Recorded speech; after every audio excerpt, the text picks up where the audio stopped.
आर्थिक विकास की माप की एवं सूचकांक इस बारे में हम और चीज़ जानते हैं कि और आर्थिक विकास में और क्या चीज़ें होती हैं।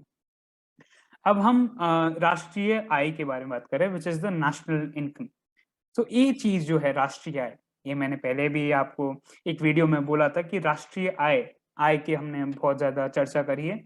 ये जो है वो आर्थिक विकास का एक प्रमुख सूचक माना जाता है। सूचक क्या होता है? कोई भी चीज़ जो हमें बताती है कि ये चीज़ क्या है, तो वो सूचक होता है। जैसे कि आप एक अपना कोई एग्ज़ाम देते हैं, कोई भी चीज़ आपकी जो है कक्षा में आपका टेस्ट लिया जाता है और आप उसमें कुछ अंक प्राप्त करते हैं और आपको उसका एक पूरा कार्ड मिलता है। तो वो आपका सूचक होता है कि आपने कैसा उसमें प्रदर्शन दिया उस वाले पर्टिकुलर टेस्ट में या फिर उस एग्ज़ाम में। तो उससे आपको पता चलता है कि इस चीज़ में मुझे सही करना है, इस चीज़ में मुझे गलत करना है, तो ये सूचक है। तो किसी भी देश में 1 वर्ष की अवधि में उत्पादित सभी वस्तुएँ जो भी होती हैं एवं सेवाओं की मौद्रिक मूल्य के योग को राष्ट्रीय आय कहा जाता है। तो ये समझिए किसी भी जो कोई भी देश है, वहाँ पर कुछ भी उत्पादित हो रहा है, कुछ भी जिसे प्रोडक्शन कहते हैं अंग्रेज़ी में, जिसे हम अ, उत्पाद कर रहे हैं, कोई भी वस्तु का और जो सेवाएँ हैं, जो मौद्रिक मूल्य है जैसे मुद्रा में, उनका हम निकाल सकते हैं, उनकी कोई भी योग्य का, तो वो राष्ट्रीय आय कहलाया जाता है। सामान्य तौर पर जिसे देश का राष्ट्रीय आय अधिक होता है, वह देश विकसित कहलाया जाता है और जिस देश का राष्ट्रीय आय कम होता है, वो अविकसित कहलाया जाता है। तो जो भी है मतलब जैसे आपका कोई भी उत्पाद या फिर आपकी सेवाएँ काफ़ी ज़्यादा हैं, जिसकी मौद्रिक जो मूल्य है काफ़ी ज़्यादा है, तो आपका विकसित देश है, वरना आपका अविकसित देश कहलाया जाता है। फिर आती है पर कैपिटा इनकम, ये प्रति व्यक्ति है। इस बारे में हमने पहले चर्चा करी थी। ये आर्थिक विकास को माप करने के लिए बहुत एक महत्वपूर्ण अंग है उसका के लिए बहुत ज़रूरी होता है। अब इसमें क्या होता है प्रति व्यक्ति आय को सबसे बड़ा सूचकांक माना जाता है हमारे पूरी अर्थव्यवस्था में हम बात करें तो। प्रति व्यक्ति आय देश में रहते हुए जो व्यक्ति होते हैं, उनकी औसत आय होती है। तो औसतन आय हम कह सकते हैं, तो ये प्रति व्यक्ति आय है। अब राष्ट्रीय आय को देश की कुल जनसंख्या से भाग देने को भागफल आता है, उससे पूरी जनता से आता है, ये वह प्रति व्यक्ति आय कहलाता है। अब इसका जो हम फ़ॉर्मूला है प्रति व्यक्ति आय निकालने का वो क्या होता है राष्ट्रीय आय जो हमने ऊपर नेशनल इनकम का पढ़ा राष्ट्रीय आय और उसको हम जो है वो डिवाइड करते हैं उसको हम बटा करते हैं कुल जनसंख्या से। तो देश की जनसंख्या हमारी अगर हम मोटा-माटी लें तो वो 1.3 बिलियन कह सकते हैं या फिर हम कह सकते हैं 135 करोड़ के आस-पास आजकल चल रही है और हमारी जो राष्ट्रीय आय है उससे हम उसको बटा कर देते हैं तो हमारी प्रति व्यक्ति आय निकल आती है। अब विश्व बैंक जो है हमारा वर्ल्ड बैंक की विश्व रिपोर्ट है एक जो वर्ल्ड डेवलपमेंट रिपोर्ट 2006 की, उसके अनुसार जिन जो देश हैं 2006 की किसकी रिपोर्ट है? हमारी वर्ल्ड विश्व बैंक की। उसके अनुसार जिन देशों की 2004 में प्रति व्यक्ति आय 4,53,000 रुपए प्रति व्यक्ति या इससे अधिक जो है वे विकसित देश है, समृद्ध देश है और वे देश जिनकी प्रति व्यक्ति आय जो है वो 37,000 से कम प्रति वर्ष है, तो उनको नियमित लाइक विकासशील देश कह सकते हैं। भारत निम्न जो आय वर्ग के देश में आता है क्योंकि भारत की प्रति व्यक्ति आय आपकी 28,000 रुपए प्रति व्यक्ति रहती है। तो न थोड़ा खुशी की बात नहीं है ये, क्योंकि भारत को भी इस चीज़ में आगे बढ़ना चाहिए।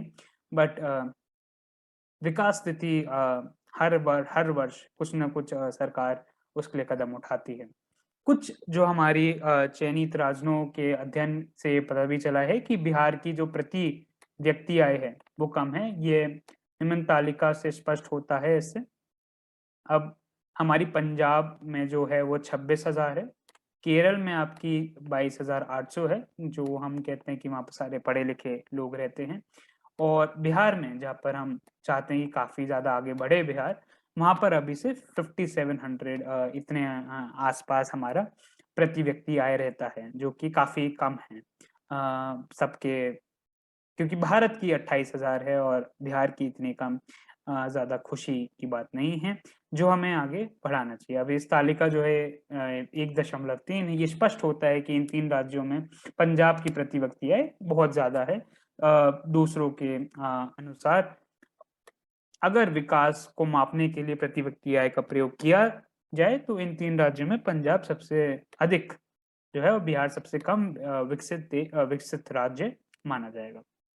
एक और है हम बात करते हैं मानव विकास सूचकांक की। जो ह्यूमन डेवलपमेंट इंडेक्स है, ये वो सूचकांक है जो संयुक्त राष्ट्र विकास कार्यक्रम जो है यूएनडीपी, कोई भी हम यूनाइटेड नेशंस की बात करते हैं तो ये हमारा संयुक्त राष्ट्र विकास कार्यक्रम द्वारा महबूब उल हक के निर्देशन में तैयार किया गया था, जो पहली मानव विकास रिपोर्ट ह्यूमन डेवलपमेंट रिपोर्ट में प्रस्तावित किया गया था। अब जो यूएनडीपी है, जिसे हम कह रहे हैं संयुक्त राष्ट्र विकास कार्यक्रम, ये द्वारा प्रकाशित जो था ये अ, मानव विकास रिपोर्ट, वो किस बारे में था? वो हमारे जो विभिन्न देशों की तुलना में जो लोगों की शैक्षिक स्तर, उनकी स्वस्थ स्थिति और प्रति व्यक्ति आय, ये सब के आधार पे बनाई गई थी।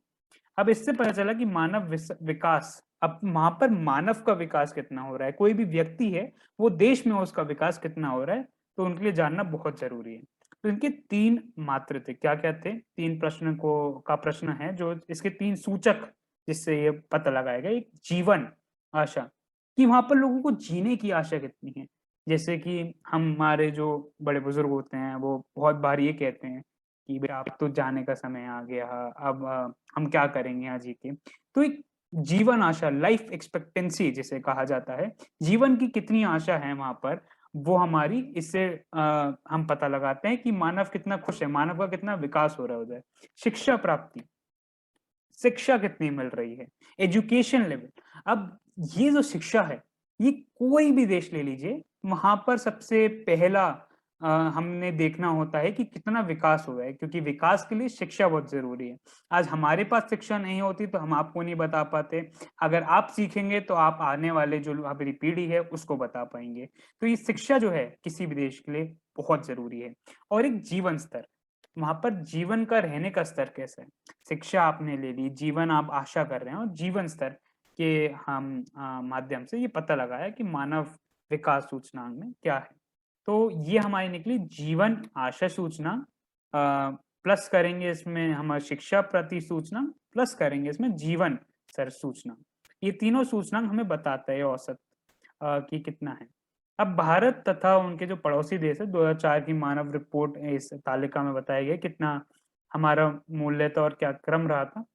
तो इसमें हमेशा ही हम देखते हैं कि नॉर्वे जो देश है वो काफ़ी ऊपर रहता है, उसका क्रम 1 पे था। उसका जो औसतन था वो सबसे ज़्यादा था, जो कि 0.965 था। और उसके बाद ऑस्ट्रेलिया आता है, देन आपका श्रीलंका आया था, पाकिस्तान जो है वो 134वें स्थान पे था, भारत उससे ऊपर 126वें स्थान पे था। तीसरे पे हमारा यहाँ पर ऑस्ट्रेलिया रहा था, फिर चीन और बांग्लादेश। चीन भी काफ़ी नीचे था इस प्रणाली में, भारत का जो अंक था इस तालिका में वो था 0.611 और पाकिस्तान का हम देखते हैं तो वो था हमारा 0.539।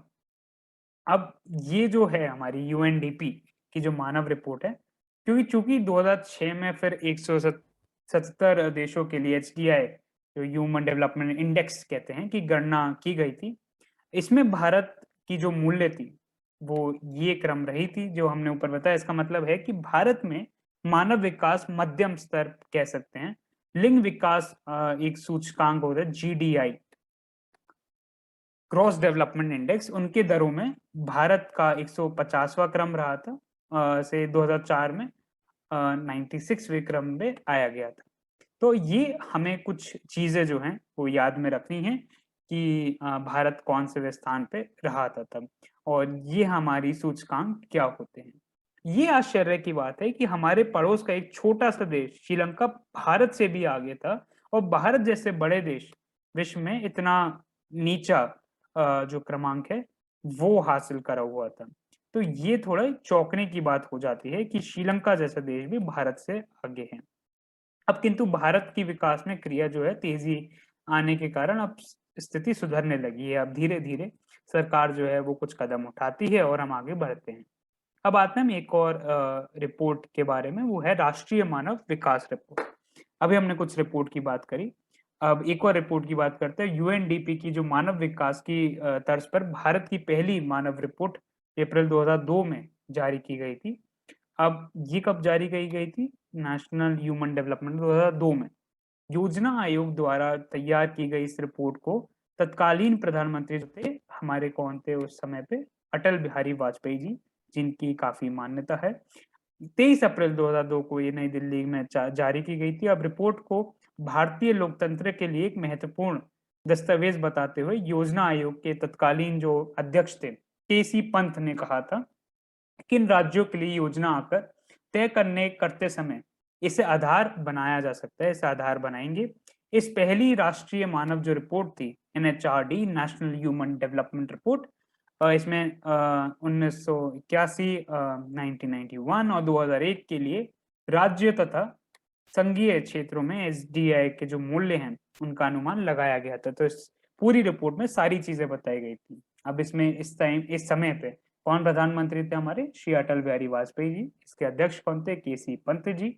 और ये रिपोर्ट कब आई थी? हमारी 23 अप्रैल 2002 में। इस रिपोर्ट में विकास की दरें अलग-अलग थी, भिन्न-भिन्न थी, भिन्न प्रकार की। केरल का रैंक जो है वो सबसे ऊपर बताया जाता था, और जबकि बिहार हो गए हमारे, मध्य प्रदेश हो गए, असम हो गए, और ये सब का जो है हमारा तथा उत्तर प्रदेश भी का काफ़ी जो है वो नीचे, जिससे कि आपने बहुत बार सुना होगा बीमारू, बीमारू राज्य कहा जाता था कि इनका इनका जो है वो ज़्यादा वर्चस्व नहीं है, और केरल सबसे ऊपर आया था इस रिपोर्ट में। तो निर्धनता की स्थिति को जानने के लिए रिपोर्ट में प्रस्तुत मानव जो हमने निर्धनता सूचकांक जो है ह्यूमन पॉवर्टी इंडेक्स, और निर्धनता के परंपरागत निर्धनता अनुपात जो पॉवर्टी रेशियो है, काफ़ी मिलता-जुलता हमें पाया गया था। और राष्ट्रीय मानव विकास रिपोर्ट के अनुसार एक और बात निकल के आई थी कि हिमाचल प्रदेश, तमिलनाडु, महाराष्ट्र, जम्मू कश्मीर आदि में ये सब कम ही रहे थे, मानव जो निर्धनता सूचना कम रहे थे। वहीं बिहार, उत्तर प्रदेश तथा राजनांग भर में इसमें मामूली कमी आई थी। सो ये हमें नाम जानने बहुत ज़रूरी हैं कि उस जो रिपोर्ट थी, जो ना एनएचआरडी थी, कौन-सी थी हमारी? नेशनल ह्यूमन डेवलपमेंट रिपोर्ट, राष्ट्रीय मानव ये संयुक्त रिपोर्ट के लिए बनाई गई थी, जिसमें ये सारे पैमाने हमारे थे, जिसमें निर्धनता सूचकांक और जो ये हमारी परंपरागत निर्धनता अनुपात जो पॉवर्टी रेशियो है, वो काफ़ी मिलता-जुलता आया था। अब ये था एक और चीज़ की हम बात करते हैं, उपभोक्ता व्यय। ये क्या है? को आर्थिक विकास का सूचक मानते हुए, इस चीज़ को हम सूचक मानते हैं। अपने देश को पहली राष्ट्रीय मानव विकास रिपोर्ट में बताया गया था कि विगत कुछ वर्षों में देश की ग्रामीण जनता की व्यय क्षमता में कमी आई है, जबकि शहरों क्षेत्रों में इसकी वृद्धि हुई है। तो एक उपभोक्त व्यय को आर्थिक विकास मानते हुए उसमें ये बताया गया कि ग्रामीण क्षेत्र में उनकी जो व्यय है वो कम हुई है, और ये जो हमारे यहाँ के क्षेत्र हैं, तो शहरी क्षेत्र है, वहाँ बढ़ी है। अब इंफ्रास्ट्रक्चर क्या होता है? आपने बहुत बार सुना होगा, एक इंफ्रास्ट्रक्चर हमारे देश का अच्छा नहीं है, या हमारे शहर का इंफ्रास्ट्रक्चर, या इसको हम कह सकते हैं आधुनिक संरचना सही नहीं है।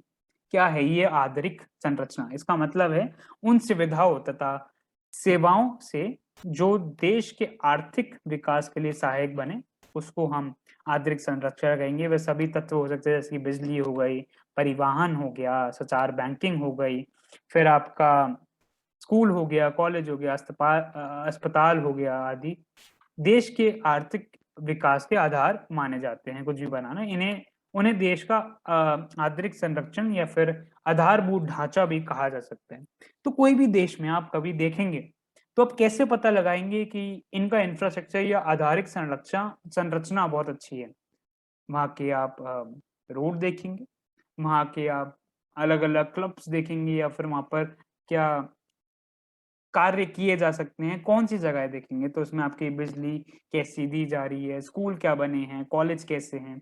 क्योंकि उससे ही हमारी शिक्षा का पैमाना लगाया जाता है। अस्पताल, हेल्थ केयर जिसे हम कहते हैं, अस्पताल कैसे हैं, आपको सही से सुविधाएँ मिल रही हैं, नहीं मिल रही हैं। तो किसी भी देश के आर्थिक विकास में आंतरिक संरचना का इसका बहुत महत्वपूर्ण हो जाता है किसी भी अर्थव्यवस्था में। क्योंकि इंफ्रास्ट्रक्चर ही आपको कोई ना कोई जो चीज़ें हैं, वो सुविधाएँ उपलब्ध करवाएगा। अब जिस देश का आधारभूत ढाँचा जो है विकसित होगा, वह देश उतना ही विकसित होगा। तो उससे पता चलता है कौन-सा देश विकसित है, कौन-सा देश इतना विकसित नहीं है, इस आधारिक ढाँचे से।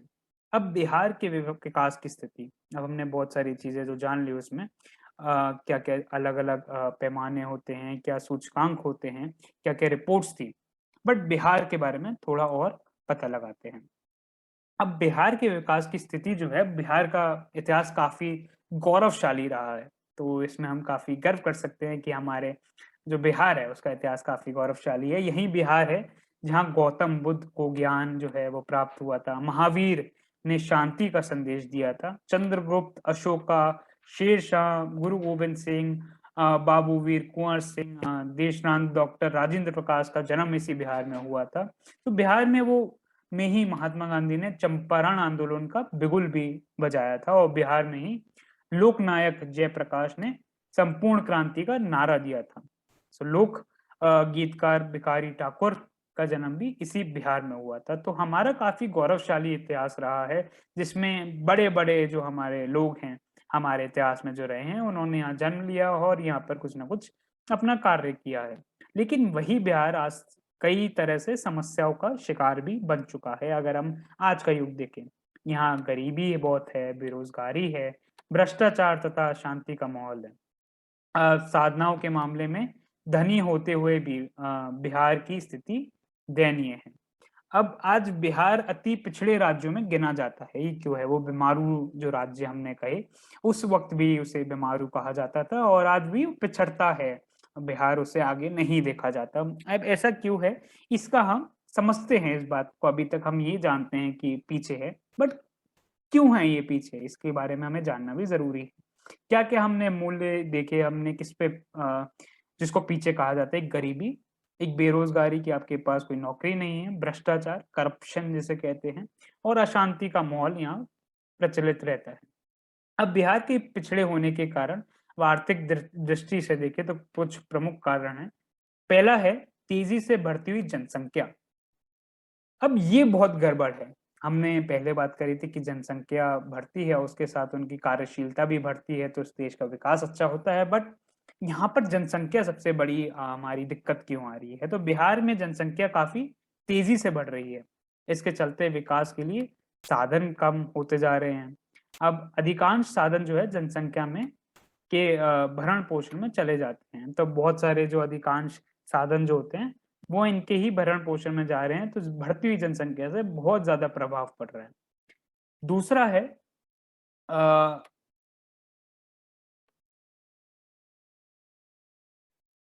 आधारिक संरचना का अभाव। तो किसी भी देश का राज्य के विकास के लिए आधारिक संरचना का होना ज़रूरी है, बट जो है लेकिन बिहार में इस मामले में वो पीछे है। राज्य में क्या है जो सड़क है, बिजली है एवं सिंचाई का भी अभाव है। अब साथ ही शिक्षा एवं स्वास्थ्य सुविधाएँ ये सब कम में चल रही हैं, तो इस वजह से बिहार को पीछे रहना पड़ता है। तो यहाँ पर हमने सारे बिहार के पिछड़ेपन के कारण दे रखे हैं। इनको हम एक बार ध्यान से देख लेते हैं। पहला है तेज़ी से बढ़ती हुई जनसंख्या, दूसरा आधारिक संरक्षण का अभाव, तीसरा है कृषि पर निर्भरता, चौथा है बाढ़ तथा सूखा से क्षति, औद्योगिक पिछड़ापन, गरीबी, खराब विधि व्यवस्था, कुशल प्रशासन का अभाव। तो ये 8 पैमाने हैं जिन पे हम देख रहे हैं कि बिहार काफ़ी पीछे है। 2 हम समझ सके, आगे हम बढ़ते हैं। कृषि पर निर्भरता। अब हम कृषि पे इतने निर्भर क्यों हैं? वैसे कृषि प्रधान देश कहते हैं हमारी, तो ये तो एक अच्छी बात होनी चाहिए कि हम कृषि पे निर्भर हैं। बट ये बुरा क्यों है? क्योंकि ये अर्थव्यवस्था पूरी कृषि पर आधारित है। यहाँ की जो अधिकांश जनता है, कृषि पर ही निर्भर है। लेकिन हमारी कृषि का भी हालत ठीक नहीं है, ये बात है। हमारा कृषि ही काफ़ी पिछड़ा हुआ है, इसके चलते उपज भी कम होती है। क्योंकि कृषि विभाग पीछे है, उपज कम हो रही है, तो फिर हम अर्थव्यवस्था में भी पीछे रह जाते हैं।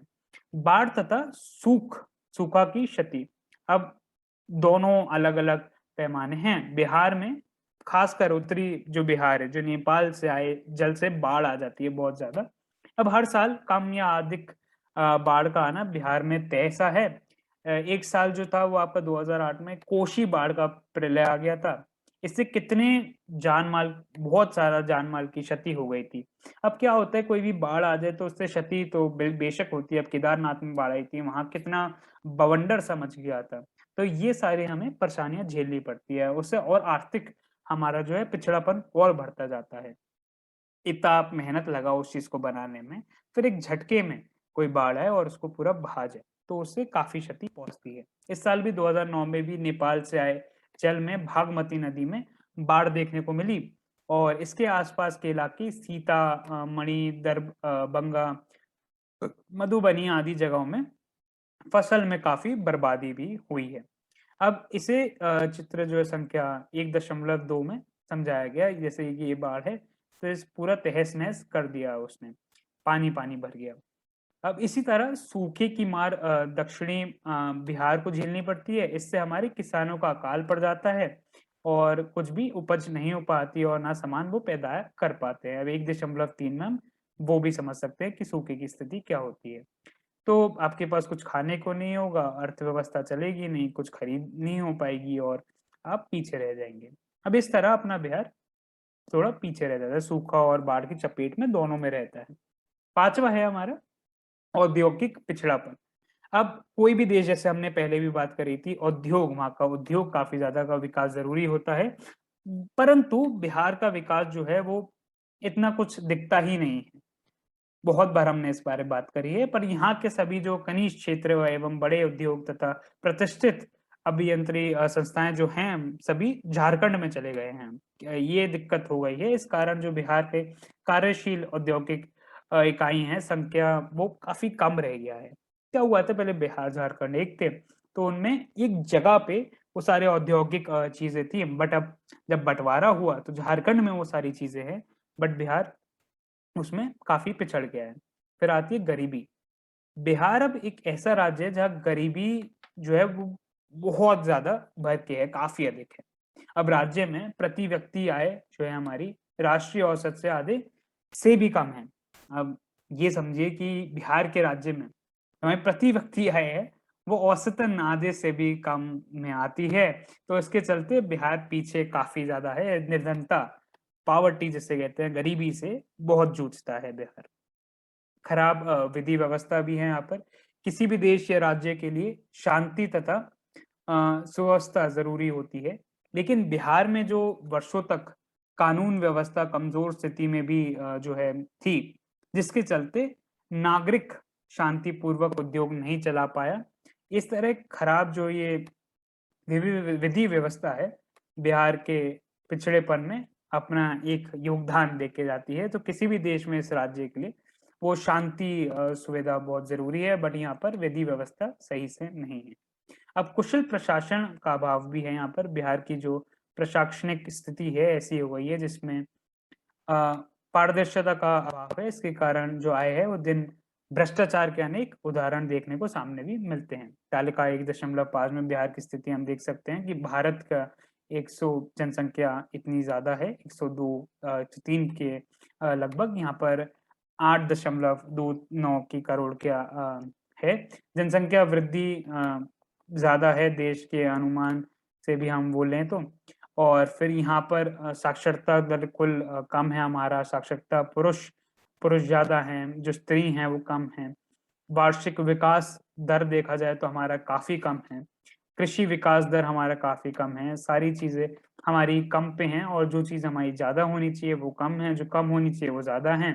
तो इस वजह से हम काफ़ी अभाव में रहते हैं। कृषि पर जनसंख्या की निर्भरता हमारी काफ़ी ज़्यादा है, गरीबी रेखा के नीचे जनसंख्या काफ़ी ज़्यादा है, प्रति व्यक्ति आय भी हमारी काफ़ी कम है। वैसे देश की जो है वो 13,226 है, हमारी उसकी एवरेज है, उसकी जो हम कम करके भी आधी लेके भी जो हमारी लगभग 6500 जिसे 65 100 कह सकते हैं, हमारी लगभग 4000 के है, जो भी उससे आधे से भी कम है देश के।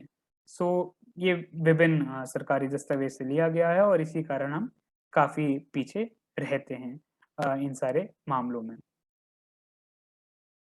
अब जो तत्कालीन हमारे राज्यपाल ने क्या किया है, वो राष्ट्रीय विकास परिषद जिसकी आपने बात करी थी, 27 जून 2005 को अपने अभिभाषण में बिहार की आर्थिक स्थिति को जो लेके प्रस्तुत किया, वो प्रयुक्त तालिका में स्पष्ट किया गया है, जो हमने बताई तालिका में ये बिहार की आर्थिक विकास की गति काफ़ी धीमी है। किंतु वर्तमान में केंद्रीय सांख्यिक संगठन जो सीएसओ है के आंकलन के अनुसार जहाँ घरेलू उत्पाद जो जीडीपी है में नेगेटिव माइनस कह सकते हैं 5.15% था, वही 2004-5 से 2004-8 के बीच पॉजिटिव 11.03% हो गया। देश के सबसे तेजी से विकास कर रहे गुजरात, जो गुजरात है वो सबसे तेजी से विकास कर रहा है कि कुछ अंकों से दूसरे नंबर पर आ गया है। अब गुजरात का उपयुक्त अवधि का विकास 11.05% रहा है, जबकि बिहार का 11.03% है, तो इसके लिए हम खुश हो सकते हैं। बिहार के विकास के इस गति को कुछ अर्थशास्त्री आचार्य का अर्थशास्त्र मिरेकल इकोनॉमिक्स भी कहते हैं कि ये क्या आश्चर्य हो गया, क्योंकि हम सोचते थे कि ऐसा कुछ हो सकता है, क्योंकि हम हर चीज में पिछड़े हुए थे। तो जीडीपी जो हमारी थी वो हमने काफी आगे इसमें एक लंबी ऊंचाई मारी है। अब बिहार के पिछड़ापन को दूर करने के उपाय क्या हैं? हमने ये तो बात कर ली कि इस वजह से हम पिछड़े हुए हैं, बट कैसे हम इसको सही कर सकते हैं? तो आर्थिक विकास की गति को तेज करके ही बिहार की स्थिति में सुधार किया जा सकता है। आर्थिक विकास को हम सही करें तो बिहार की आर्थिक जो विकास की गति है को तेज करने के लिए बिहार के पिछड़ेपन को दूर करना काफी जरूरी है कि पिछड़ापन हम उसका दूर कर दें। पूर्व राष्ट्रपति जो थे हमारे डॉक्टर एपीजे अब्दुल कलाम ने कहा था कि बिहार के विकास के बिना भारत का विकास संभव नहीं है। बिहार एक बहुत ही महत्वपूर्ण अंग है हमारे पूरे देश का और इसके विकास के बिना हम आगे नहीं बढ़ सकते हैं। बिहार देश का एक बड़ा राज्य है और इसके विकास की गति तेज करने के लिए आने वाले भारत का विकास ही संभव होता है। तो बिहार का विकास भारत के विकास के लिए बहुत जरूरी है। अब बिहार के पिछड़ेपन को दूर करने के लिए कुछ निम्न उपाय भी हैं जो हम कर सकते हैं। उन्हीं चीजों से लिया गया है जिसकी वजह से हम ये आर्थिक जो परेशानियां हैं वो झेल रहे हैं, उसको सही करने के लिए जनसंख्या पे नियंत्रण करा जा सकता है। राज्य में बहुत जल्दी बढ़ रही है जनसंख्या पर रोक लगाने के लिए परिवार नियोजन कार्यक्रम लागू किए जा सकते हैं। इसके लिए राज्य की जनता एवं खास करके महिलाओं को शिक्षित किया जा सकता है कि क्यों आपको ज्यादा जनसंख्या नहीं बढ़ानी चाहिए और क्या चीजों का प्रयोग करना चाहिए। कृषि का तेजी से विकास, कृषि जो योग है उसका अच्छे से विकास होना चाहिए। वो जीवन पे आधार है बिहार का पूरा जीवन। कृषि के जो नए यंत्रों का प्रयोग किया जा रहा है, उत्तम खाद, उत्तम बीज का प्रयोग किया जा सकता है और उपज जो है उसमें वृद्धि लाई जा सकती है और इससे कृषि का विकास होगा तो उससे ही देश का भी बिहार राज्य का विकास होगा। बाढ़ पर नियंत्रण किया जा सकता है। बिहार के विकास में बाढ़ एक बहुत बड़ा ही बाधक बन चुका है। फसल का बहुत बड़ा जो भाग है वो चलते बर्बाद हो जाता है बढ़ के। जनमाल में भी काफी ज्यादा जो है वो क्षति पहुंचती है, जिसके कारण बहुत आर्थिक हम पिछड़ाव हो जाते हैं हमारे लिए।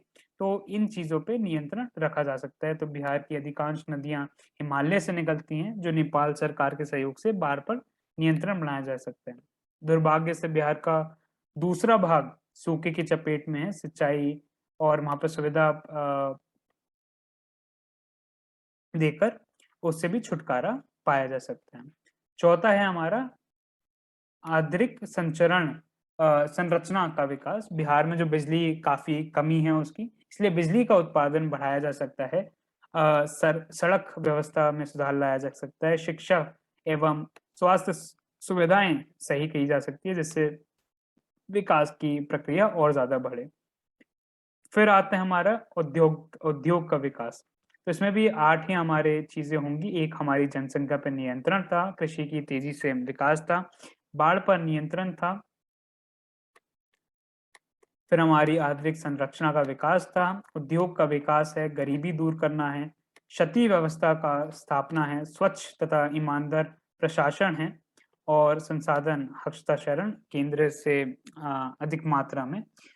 तो ये 9 जो हैं, इन 9 पे हम आगे बढ़ सकते हैं, बिहार को आगे ले जा सकते हैं।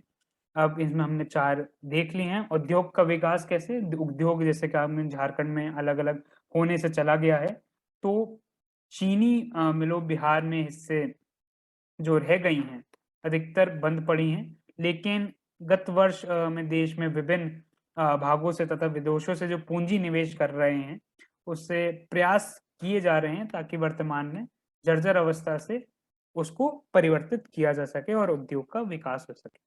फिर हमारा एक तरीका होगा गरीबी को दूर करना। अ, भारत में बिहार जो राज्य है उसमें गरीबी का सबसे ज़्यादा अधिक प्रभाव देखा गया है। गरीबी रेखा के नीचे लगभग 42% से भी अधिक जो लोग हैं यहाँ जीवन यापन करते हैं। इसके लिए रोज़गार की जो अवस्था है उसके लिए हम कुछ प्रशिक्षण ट्रेनिंग जिसे कहते हैं वो दिए जा सकते हैं, जिससे गरीबी दूर हो सके। फिर आता है शांति व्यवस्था, क्योंकि बिहार में अशांति बहुत है, तो इस शांति का माहौल बनाया जा सकता है, जिससे विश्वास जगाया जा सके लोगों में और आर्थिक व्यवस्था सही रूप से चल सके। स्वच्छ तथा ईमानदार प्रशासन हो, आर्थिक व्यवस्था को सही होने के लिए एक सही जो हमारा प्रशासन है बहुत ज़रूरी है, एक ईमानदारी प्रशासन और केंद्र के से अधिक मात्रा के संसाधनों का हस्तांतरण तो बिहार में काफ़ी मात्रा के विकास के लिए वहाँ से हस्तांतरण रिसोर्सेस की ज़रूरत है। तो कुछ राज्यों को विशेष राज्य का दर्जा देकर उन्हें अधिक मात्रा में केंद्रीय सहायता देनी चाहिए। तो विशेष राज्य का दर्जा प्राप्त होने के कारण जम्मू व कश्मीर, पंजाब, उत्तर पूर्व के राज्य को विशेष सहायता मिलती है। तो अब बिहार को भी वो दर्जा दिया जाए तो वो अच्छे से आगे अपने विकास में अ, आगे बढ़ सकता है। तो आज के पार्ट के लिए यहाँ तक ही। अगले एक वीडियो में और जानेंगे इसके बारे में और इस पार्ट को अंत करेंगे। धन्यवाद। उम्मीद करते हैं आपको सारी चीज़ें समझ में आई हों और आपको कुछ अच्छा सीखने को मिला हो अर्थव्यवस्था के बारे में।